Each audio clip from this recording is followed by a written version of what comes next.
part of a balance in a strategy that Dan and I work with is leveraging your protections with building up pools of accessible money that should there be a firing. You might not control your own destiny if you're a W-2 employee. A lot of us in Minnesota would be in an at-will employment status where you could quit one day or you could get fired one day.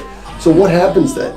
Besides just having that savings money stacked up, are you having that money stacked up in a spot that's leveraged so you're protected, your family's protected, the generations that follow you are protected, you're earning interest, compounding in a liquid account?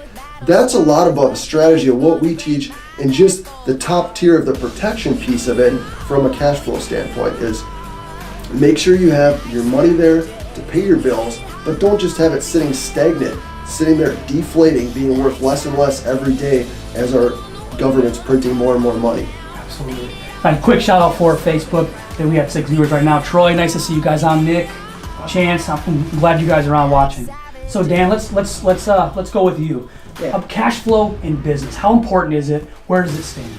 Yeah, cash flow is a huge thing, and you know, in answering kind of what Eric was going first from the employee side, I don't want people to get the idea that I don't appreciate Dave Ramsey's lessons. Of course.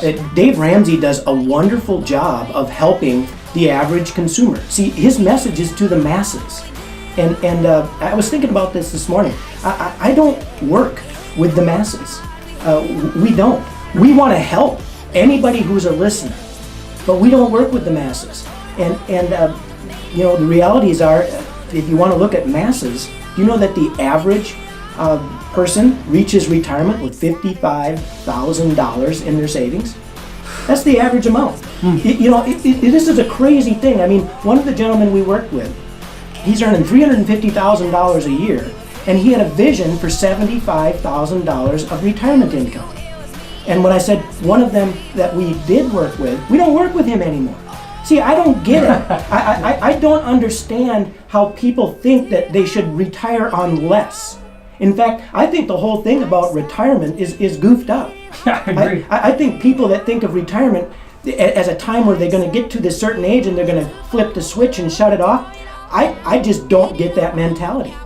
I believe that our whole life is about learning lessons to create more experiences that gives us knowledge and then helps us have a discerning spirit so we know right from wrong, and we should want to pass those lessons on to the future generations.